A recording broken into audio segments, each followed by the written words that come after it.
I get in my pickup truck and I'm headed right back. They gave me my truck back and everything. They didn't get my guns back. And they actually went to my house and took the rest of my guns. So I think it was 53 guns in total they took from my house. Whatever. I go right back to the dope man. I actually go back to 1186 Melrose, which is one of the houses we just bought. And I do the same thing. I'm going to punish myself. I don't use my dope. I'm going to wait till I get home, which is a 30-minute drive, to use it. And I shit you not, I get pulled over by a different agency at the exact same spot. This time it's Shelby County that pulled me over because I'm on the opposite side of the street. So at this point, I had 3 more grams of heroin and 3 more grams of crack. No guns, because they'd taken all of them. And they were not so kind at that time. They took me to jail. I forget how many total felonies they charged me with. I think it was 14 between, because it was 2 cases on the same day. So when this got in front of the drug court judge, she's like, how the f*** did this happen?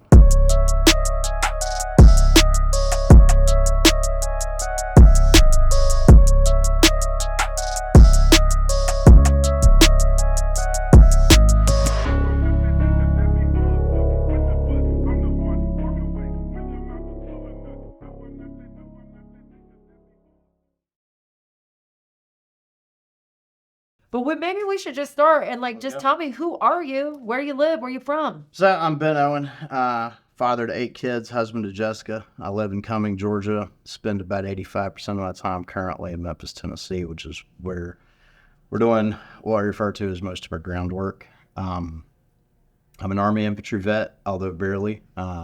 Enlisted after 9/11. By the end of the summer of 2002, I'd been discharged because I lied about having no injuries, and one of those injuries came back to bite me in the ass, broke my leg. They figured it out, threatened me with JAG referral and just a whole bunch of bullshit. So anyway,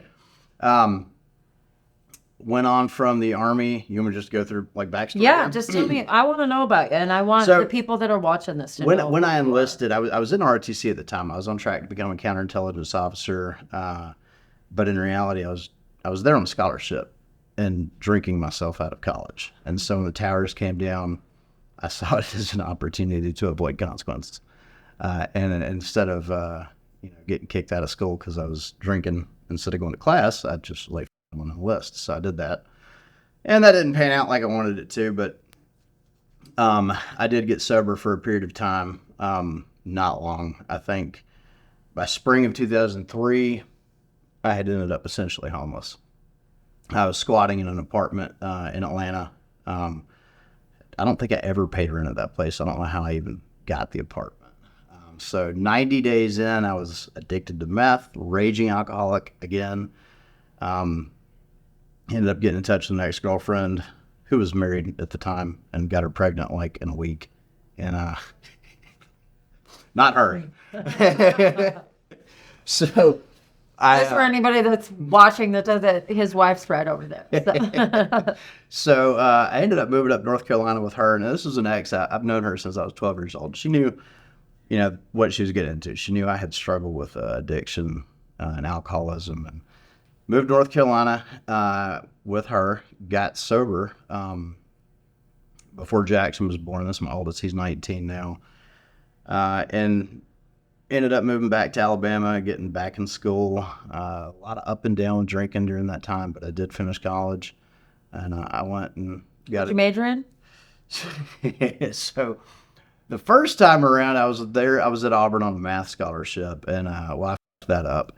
And when I went back, I started in software engineering and very quickly realized that with a kid on the way and trying to fight a drinking habit, I needed to, or actually we had a kid and then had a second kid before I finished. So short answer to your question, I ended up just graduating with a business degree. Okay. Which, I'm an entrepreneur, but I don't use that degree at all. The only thing I ever used the degree for was to get the first job I had out of college, which was at Pfizer Pharmaceuticals.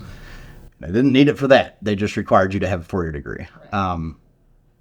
So I went to Pfizer, and I'm sure you can tell I'm not too politically correct, and that's a very politically correct organization. So I didn't fit in too great there, and the drinking culture in the pharmaceutical industry is pretty high. So 2007, Aaron and our 2 children were visiting my parents in Atlanta. They decided to do an intervention with me about my drinking, and I wanted not one fucking thing to do with it. So I got in my car and left, very pissed off. And I was doing about $1.30, just 2 hours from here in Scottsboro, Alabama, and single car accident. I was drunk, flipped the car, got ejected from the rear windshield, broke my pelvis in 3 places, my leg all up. I mean, I almost died. So I was laid up for about 6 months, but I got sober that day. So Easter Sunday 2007, I got sober, and I stayed that way for almost 5 years, I think, maybe 4 years. But I wasn't doing meetings or anything like that. I was just tired of living that life. Was backtrack because I have ADHD like a motherfucker. So when I moved to North Carolina, Aaron had no idea I was addicted to meth. And I quit like cold turkey. And I didn't touch dope from that day until I stopped being sober from getting sober in 2007. I started drinking again in 2011. We had 5 kids at this point in time. Old Army buddy of mine had come back from Iraq minus a leg, addicted to opiates that were prescribed by the VA. And we got him into treatment in Memphis, and I ended up giving him a job. He lived on our couch, and that's when I started drinking again, because I started getting this mindset of, God, I skipped so much. I'd left Pfizer, gone into medical device sales, and then started my own business. So by 2011, I had, I think, 10 employees, 15,000 square foot warehouse, pretty much. Is that one of the businesses that you're running now? No, we actually... Different business, yeah. And I thought I was on top of the world, and, a real man can drink. That was my mentality. I mean, I just saved to combat that. I can drink. And so I started drinking again, and, well, that went downhill real quick. The MRSA infection in my leg, the same leg that I'd screwed up at Fort Benning, came back, and I ended up addicted to opiates prescribed by my doctor in Memphis. Had no idea, I was physically addicted to these things until I was being an asshole to a customer one day and realized it was the pill that was making me be an asshole, so I just flushed them all down the toilet, and then, a few hours later, what happened. I was sick as shit. Well, the amputee that I had gotten off of dope was back on dope, and he gave me this little blue pill, and I was almost instantly better. It was 30 milligram Roxy. I think from that day to an $800 a day heroin and cocaine habit was inside of 6 months, probably, maybe inside of 90 days. And I'd never touched a needle or a hard drug in my life. I mean, I'd smoked meth, yes. Let's call that a hard drug. But it had quite been different than heroin and cocaine, though. Quite different than heroin and cocaine. So, the wheels really started falling off when that happened. And that was, I think, 2011, 2013 time frame.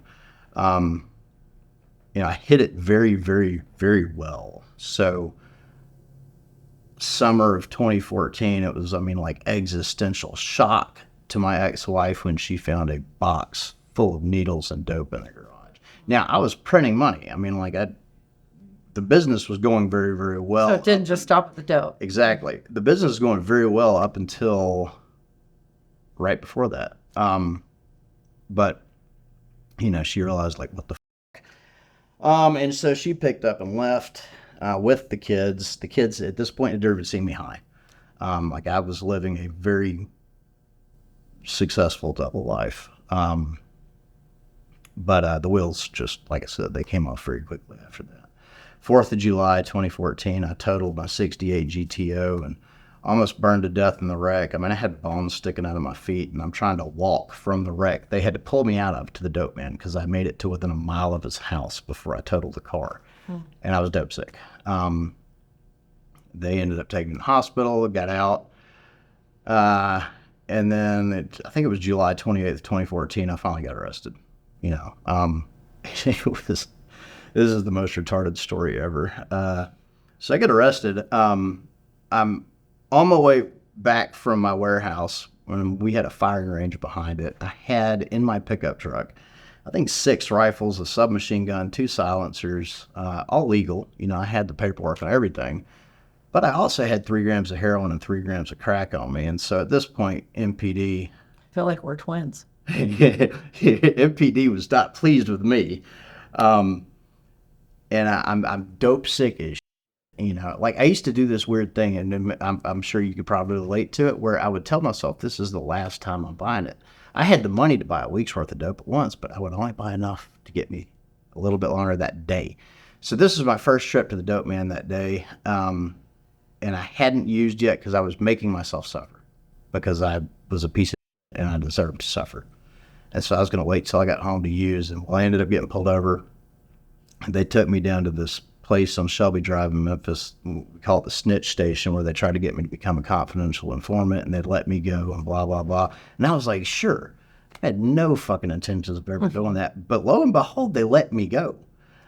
So what do? I get in my pickup truck, and I'm headed right back. They gave me my truck back and everything. They didn't get my guns back. And they actually went to my house and took the rest of my guns. So I think it was 53 guns in total they took from my house. Whatever. I go right back to the dope man. I actually go back to 1186 Melrose, which is one of the houses we just bought. And I do the same thing. I'm going to punish myself. I don't use my dope. I'm going to wait till I get home, which is a 30-minute drive, to use it. And I shit you not, I get pulled over by a different agency at the exact same spot. This time it's Shelby County that pulled me over because I'm on the opposite side of the street. So at this point, I had 3 more grams of heroin and 3 more grams of crack. No guns, because they'd taken all of them. And they were not so kind at that time. They took me to jail. I forget how many total felonies they charged me with. I think it was 14 between, because there was 2 cases on the same day. So when this got in front of the drug court judge, she's like, how the f*** did this happen? How do you get pulled over twice in the same day with this much dope? But they ended up putting me on drug court, and I was not ready. I just wasn't. And so you already know how that goes. I got myself kicked off. They put me in halfway house. I got kicked out of that. The one good thing, actually a lot of good things came out of that. All the relationships, we work with that same court today. The judge that kicked me off was who suggested we buy the halfway houses that we own now, which are also the halfway houses I got kicked out of.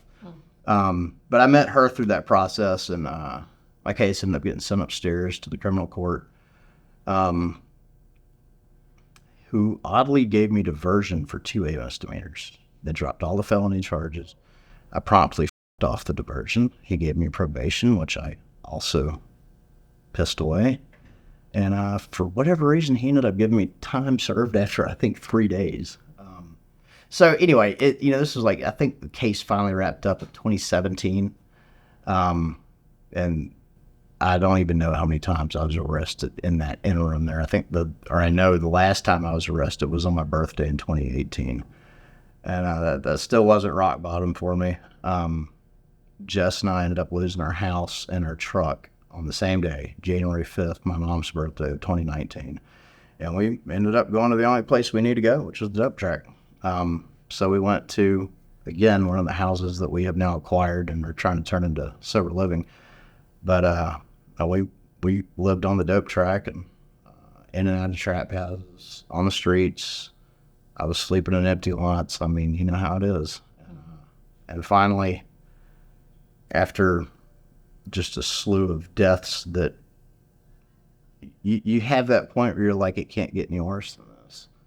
And then it gets worse. The next day it gets worse. And you're like, well, I better go use a bunch of drugs to feel better about this, and then I'll do something tomorrow different. And tomorrow never comes. And then finally one day it did. My dad called me. I have no recollection of this. I've gotten the story third hand from my wife or my parents, but he called me and I was in the middle of getting shot at, trying to rush kids inside some house somewhere. And he was like, just fucking come home. And that was all I needed to hear. Now, it took me 3 more days of doing dope to actually get on a Greyhound bus and come home. But I did come home, because this whole time I was out there for, 5, 6 years, I didn't feel like anybody gave a shit about me. I really felt that way. And, looking back, my parents, they had to, 1, I'm a grown-ass man, I should take care of myself. But 2, they had to pull back out of self-preservation. This is like Cliff's Notes version of my life. We go all the way back to 14 was the first time I was in treatment. So I've been a pain in their ass at this for point, a long for time. 20 years, like they had to pull back out of self-preservation. And thank God they did, because if they hadn't, I wouldn't have bottomed out, and I see this all the time. I have parents hit me up, and I'm positive you do too, asking, how do I help my kids? Dude, you can't. You gotta stop enabling. You have to stop enabling them. And it doesn't matter how much my parents wanted me to get clean. And thank God my parents understood this long before I did. Yeah. It doesn't matter how much they want it for me. Until I want it, nothing's going to change. And I think the thing that people fail to understand is the only thing that makes me want that is a sufficient level of suffering to choose something different. Discomfort is a great motivator. Yeah, and the really part though, well, there's a couple of parts, but I think one of the big ones is everybody has a different level of suffering they can endure, right? And unfortunately for me, I'm stubborn. You know, things had to get really damn bad for me. I'm very lucky in that I avoided prison time. I don't even have any idea how much time I've spent in jail, but I dodged prison, thank God. But things got very bad for me. I mean, we've been present for all sorts of, violent and horrific events, and just seen a lot of friends die. And then the other part about that, you have to hit that sufficient level of suffering, is that today it's very different than when I quit, which was just 4 years ago. Fentanyl and the way it's hitting everything is... It's changed the face of all of it. People are dying before we can even get to them. We had a girl call Jess yesterday about 3 o'clock in the afternoon saying she's finally ready. She wants help. Crack addict, sex trafficked female, trafficking herself. You know how that goes.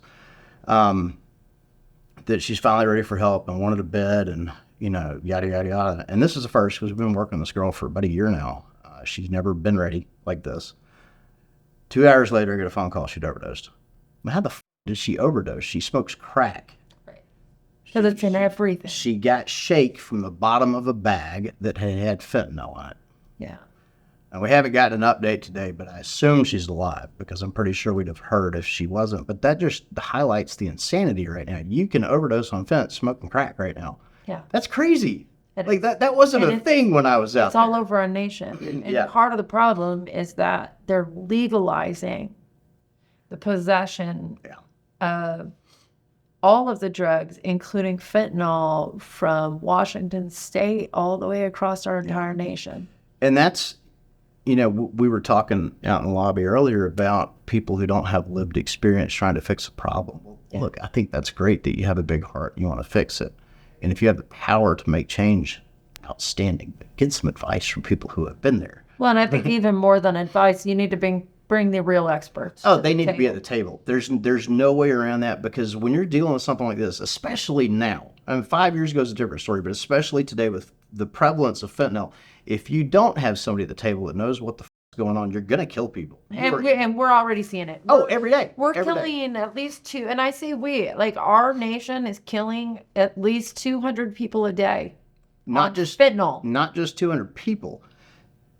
200 people that are fighting age. And I want you to think about that. We're talking 18 to 45-year-old Americans. Like, we're losing over a battalion's worth of fighting age Americans a week. And that's a national security risk, if you ask me. Well, it is. Yeah, I my 22-year-old niece just passed away in her bed like 2 weeks ago, when we suspect that fentanyl was probably a factor. And this was a very unsuspecting young person. And so even though it's taking 6 months to get the actual cause of death, there is a high likelihood that that was a factor. And not just, the show that we're doing, we are consistently running into people who have lost their 15-year-old, their 30-year-old, whose 20-year-old is on the streets, and so it's just over and over. And it's depressing as hell to me.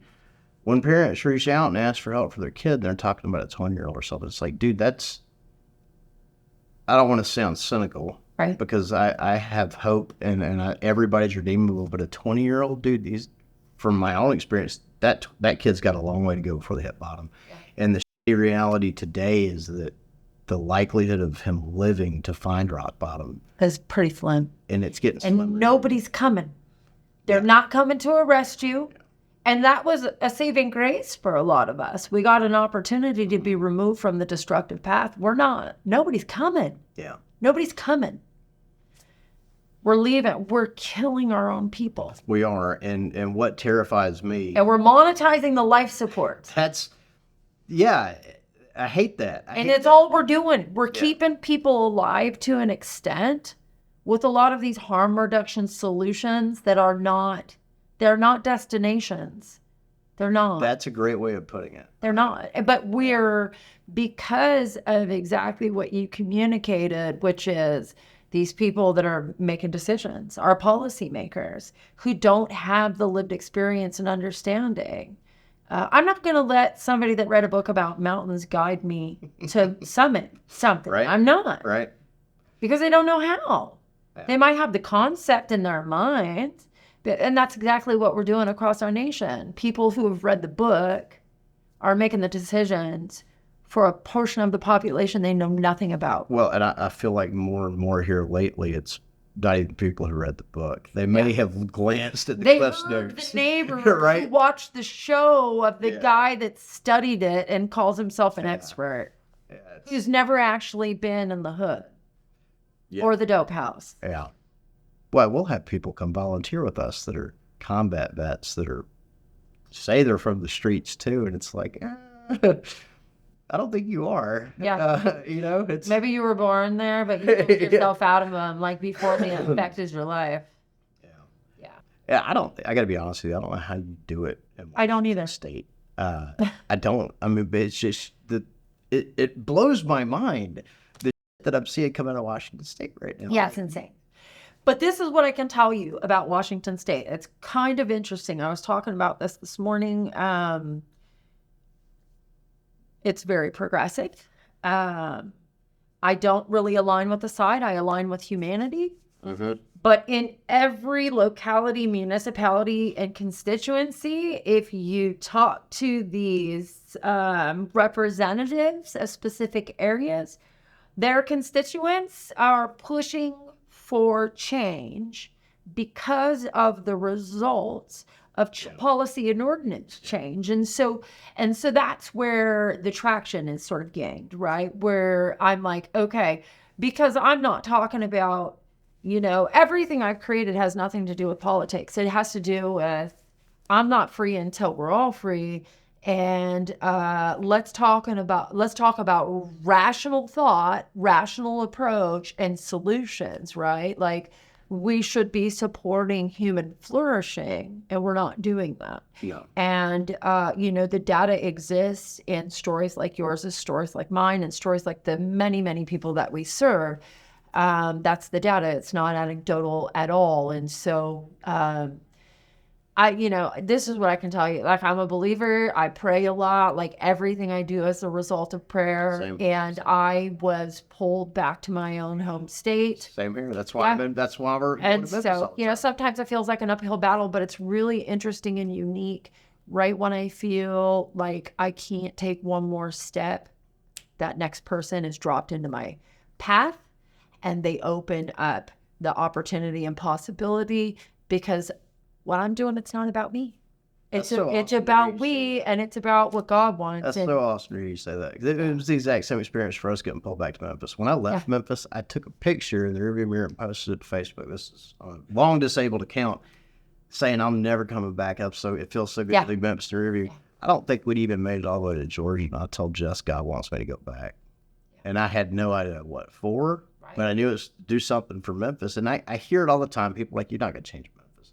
And then the Tyre people tell me that about Washington. The Tyre Nichols thing happened. And people like, see, can't fix Memphis. Like, man, I can. Not just me. Right. But we can fix Memphis. It takes a village. It takes a village. However, I believe it has to start with one person crazy enough to believe that they can. Yeah. And when you have that relationship with something far greater than you, dude, and I consider Moses a lot. Moses didn't want to do this. Like, I can't even talk Let good. My people go. You know what I mean?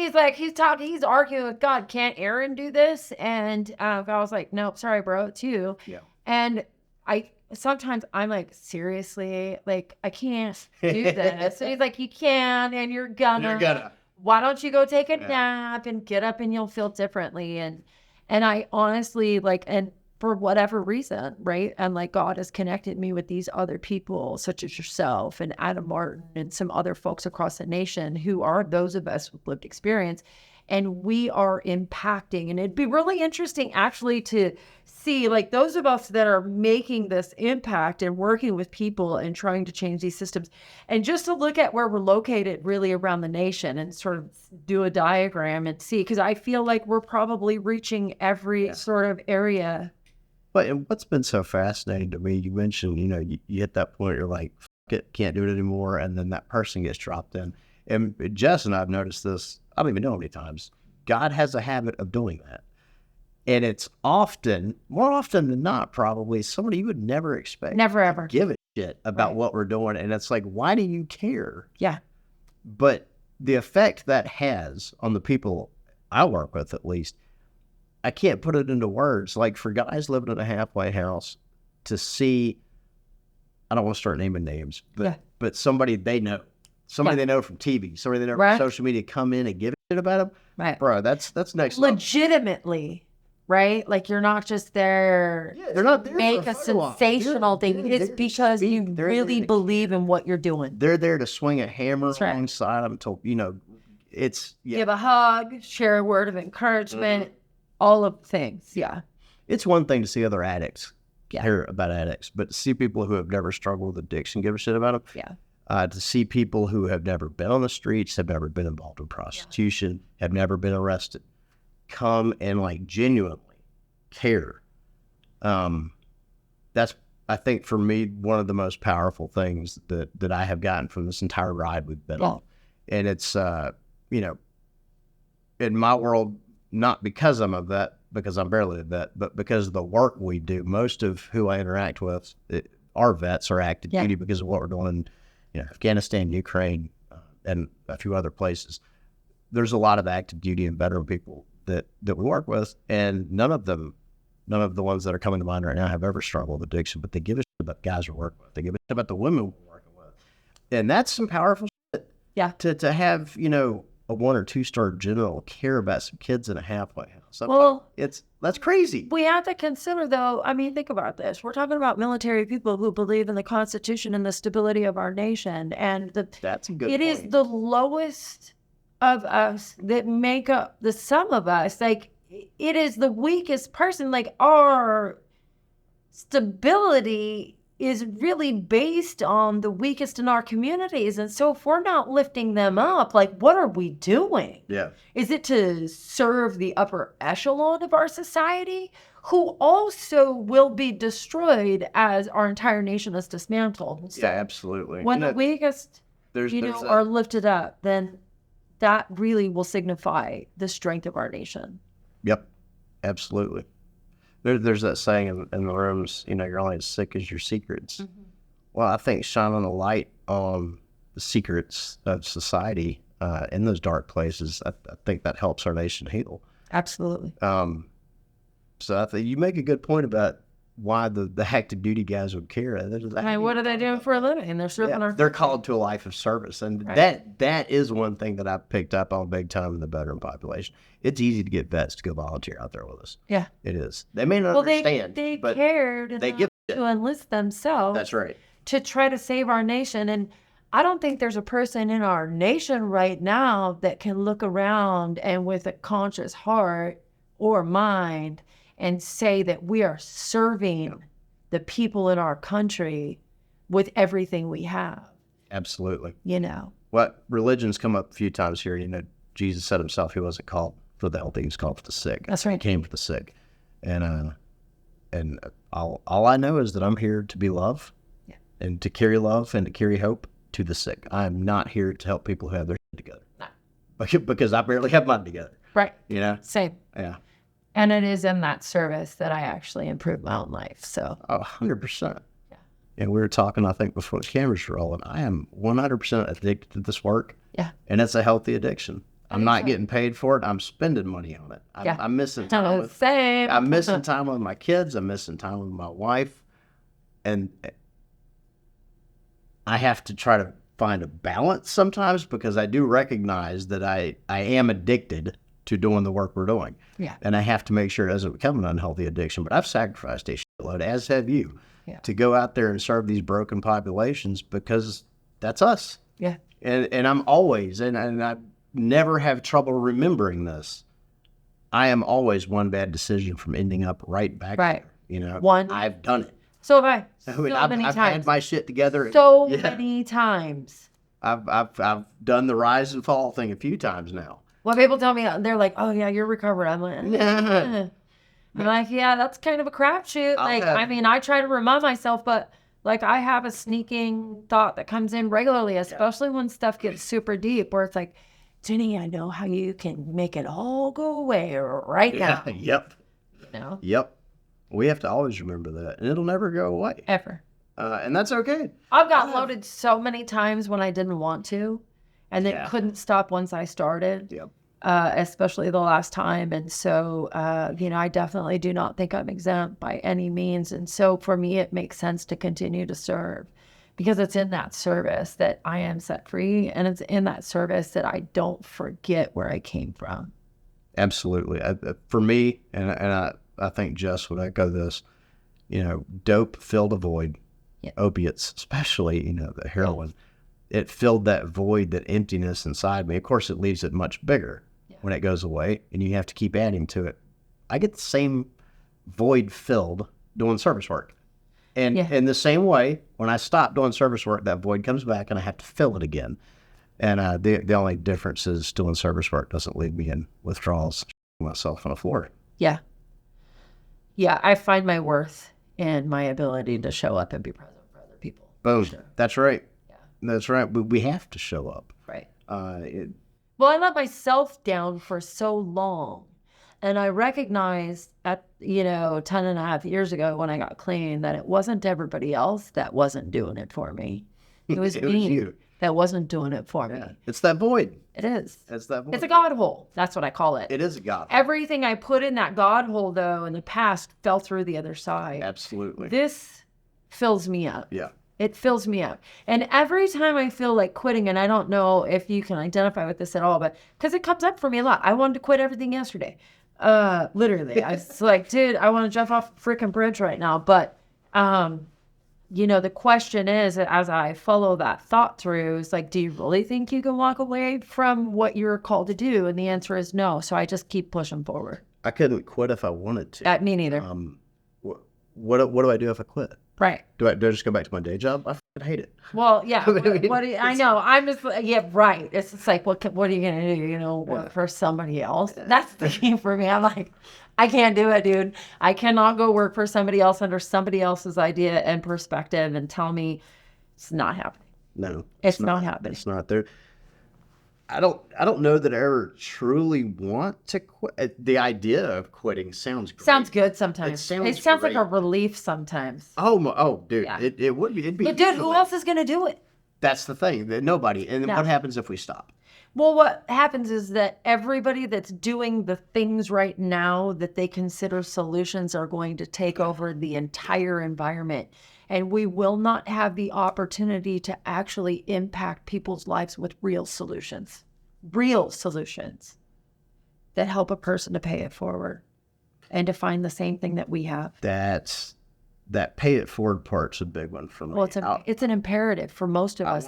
I want to find the solution that creates self-replicating Ben and Virginia's. Mm-hmm. Like I want to find a solution that brings this passion or this solution out in everybody. Yeah. Because for me, this what we're doing is a solution for me.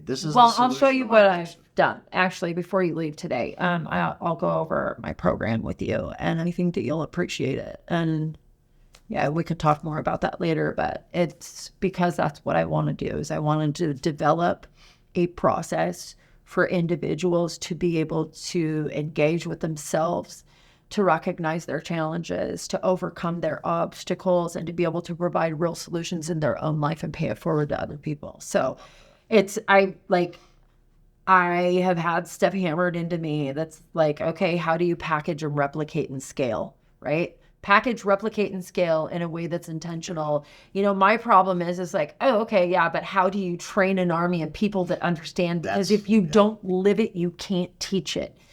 So I created it. I can't wait to see it. This is my thing, dude. Is like, if it doesn't exist, you better build it.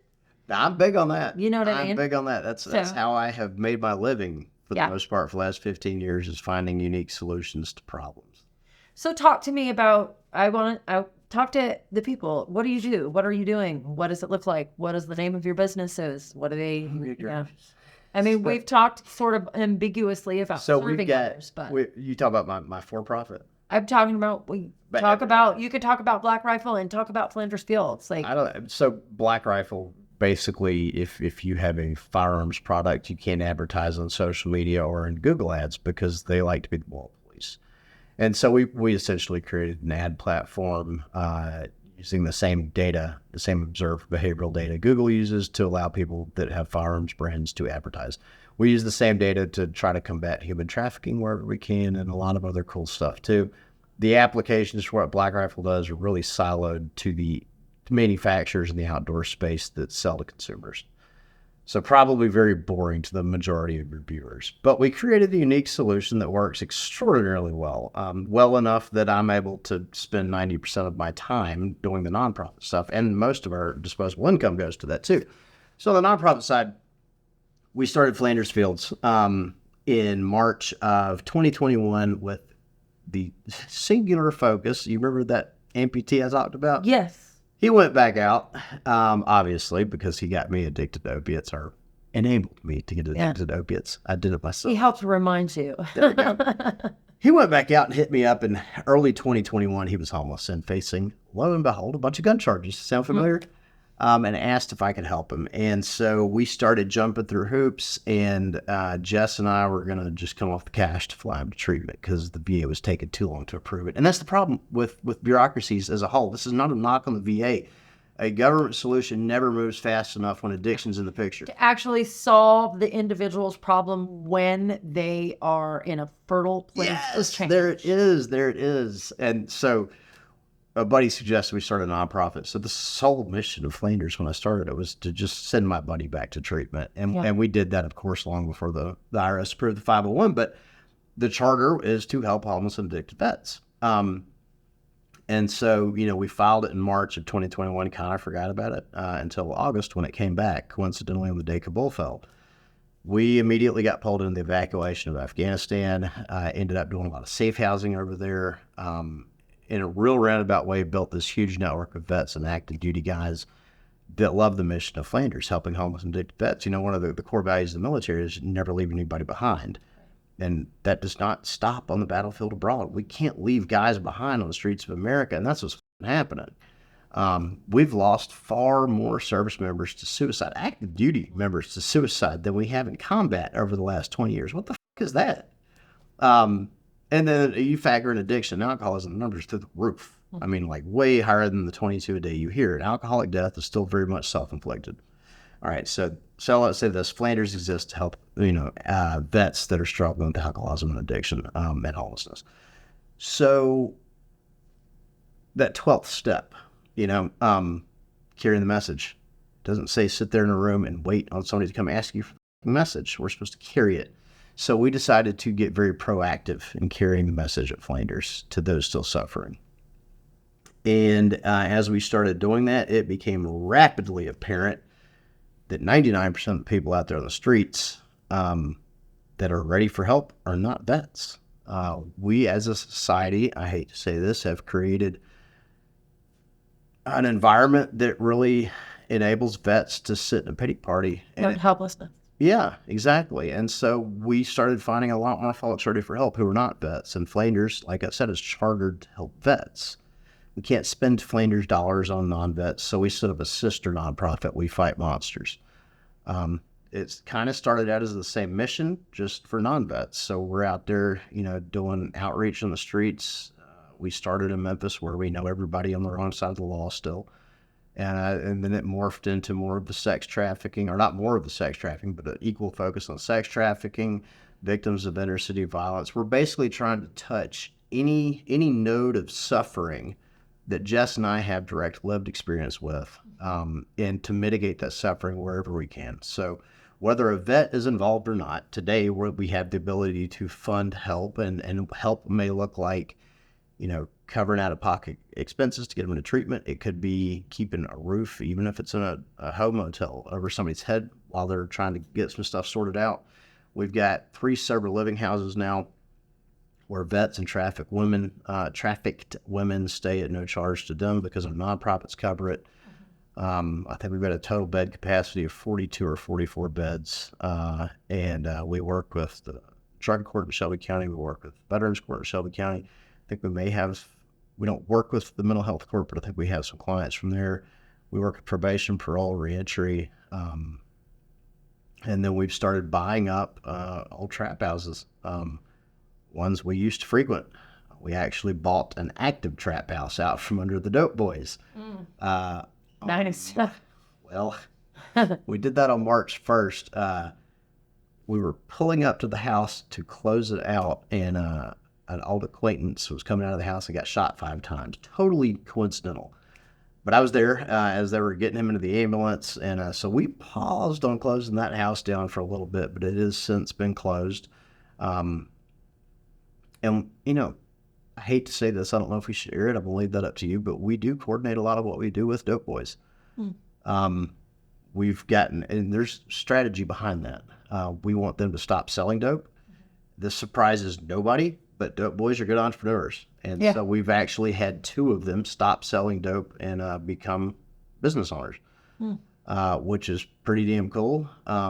But aside from that, when it comes to the sex trafficked women, there's nobody better to get you access to them when they're in a time of need than the dope boys. So we don't ever change money with dope boys. Like, what we're trying to do is get them to stop selling fucking dope, right? And make sure we don't get shot when we're closing down a house.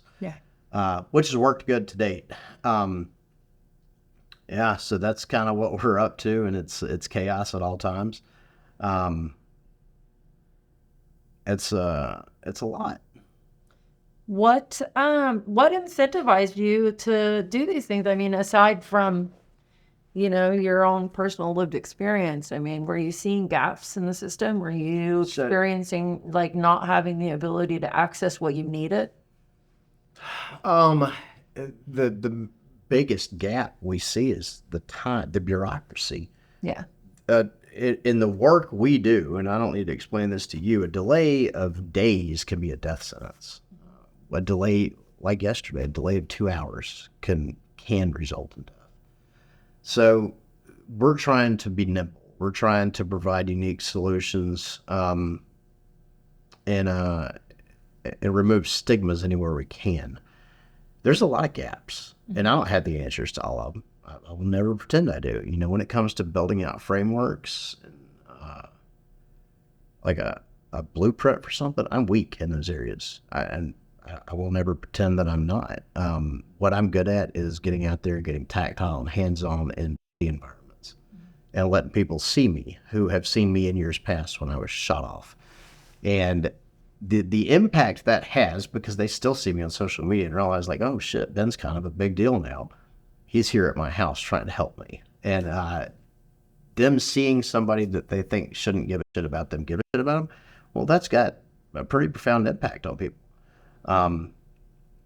So I think the biggest thing we try to do is just be present all the fucking time so that the second somebody is ready, that is a small window of opportunity. Very small. And we want them to know that where they can go for help. You can pick up the phone and call me. I will answer. I'll try to answer. You can text me.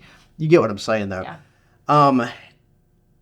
When I was out there were 1,000 times that I would have stopped if somebody had been there and said, hey, man, I know things are shitty and you're in hell. I used to be in hell. Let me show you the path out of here. But there never was anybody there that had lived it. Same. And I knew where help was. There's a difference between knowing where to go for help and having somebody say there, stand there right next to you and say, hey, take my hand, let's go right now. And so we try to be that guy that's there all the damn time to get somebody help when they're ready for it. And, we fail a lot. There are people we've been chasing since we were still in active addiction trying to get help. And that may sound backwards, but when I was out there in active addiction, for the most part, I was able to fund. Jess is out there with me. We had $1,000 a day combined habit. I may have lived in a $700 truck, but I was still hustling up money for that habit. So we were still trying to help people who were worse off than us. Yeah. So one woman, going back 6 years, I've been trying to get help. She is 64 years old and has been on heroin for 46 years, longer than I've been alive. She today has 26 days clean, the longest she's had in her adult life. She finally let us pull her. And that was one of those things we actually coordinated with a dope boy. But you've got to get that addict at the right time. Mm-hmm. You know what I mean? Like when they got me on drug court, I was not ready. I was a problem on drug court, and I took people down with me. Mm-hmm. And I have to live with that because some of them are not alive anymore. And that sucks. Like, I hate to think that I was a negative influence on somebody whose addiction ended up taking their life. Yeah. And a lot of them I was pretty close to. But I was, and they probably would have found someone else, though. Oh, I know. And I can't ever go back and change that. But what I can do is make sure I'm never that guy again. Right. And that I'm a positive influence on the next man or woman. Yeah. And so that's where we kind of focus everything today. Yeah. As just being that positive influence. Bringing hope wherever we can. And, it could be simple things. It could be big things. Like we've put teeth in people's heads. We've replaced an eye for a guy who got his eye shot out of his head. And we've done small things like clothes, putting somebody in a room for a couple nights, even though we know they're in active addiction. I know you understand this. A lot of people might not. You have to keep them alive long enough to find out. It's that sufficient level of suffering. They have to live long enough to find that. I really appreciate the work that you're doing, and the different perspectives too. And really you don't have specific barriers to, what and how you all provide service. And I really appreciate that. So I guess really just to wrap it up, what I'd love for you to do is just give the audience, a word of advice. I mean, what do you have for folks, like those that are suffering, those that want to help? I mean, what kind of advice do you have for folks? Well, for anybody out there still suffering, especially if you're hearing what I'm saying and you're thinking, well, at least I'm not that bad. Just wait. No, you're not this bad yet. The good news is, though, it doesn't have to get this bad. Or if you're already worse off than me, it can get better. There is help out there. Hit up a meeting, go to the 12-step meeting, talk to somebody. No matter how much you think nobody gives a shit about your situation, I promise you somebody does. I do. Find me on social media. I'm not hard to find if you need a word of encouragement, advice, access to resources near you. Yeah, I operate in Memphis and Georgia mostly, but I've got people help in countries all around the world. So I try to be as available as I possibly can, keeping in mind that I do have 8 kids and 44 more kids in houses in Memphis. But there is help out there, and there is hope. Life doesn't have to be hard. It doesn't have to be miserable. We can choose to keep it that way. We can choose to make it that way. We can always choose to make it worse. And if you think things are just at their absolute worst today, keep making dumb decisions. They're going to end up worse tomorrow. Something we did talk about a few times. I probably get more outreach from family members of people out there suffering than I do people suffering, because by the time somebody suffering wants help, they're going to find it, So for the family members, loved ones that are wanting to get help for, their kid or their husband or whatever the case may be, I don't even know what to say. I don't want to sound like a downer on this, but they got to suffer. Don't enable. And that's a hard thing to tell a parent, especially. You got to let your kids suffer. But dude, I'm going to tell you something. You can love that child to death. All right. If they are struggling, especially with opiate addiction, and you don't put some guardrails up, you don't put a barrier on there, you don't put a date on the calendar and say you have to do something different by this date and time, it's a ticking clock. Don't make it comfortable. You can't. Yeah, I would agree. Discomfort propels change often. Absolutely. We don't stop doing dope while doing dope is fun. And if I have a soft place to land every time, Mom, there's no incentive. There's no incentive to stop. If I know somebody is always going to be there to bail me out of the consequences of the bad decisions I make, I have really not much incentive to stop making them, other than that physical pain that it's causing me. So yank that rug out from under them and remove the safe place to land. Otherwise, you're going to love somebody to death. How does somebody find you? So you can find me on Facebook or LinkedIn, Ben Owen. The guy sitting there with, I think, in my profile picture is me with a couple of Haitian refugees. Flanders Fields on LinkedIn, flandersfields.org, wefightmonsters.org. Try to be super responsive to social media and email both. You can reach us through either of the websites.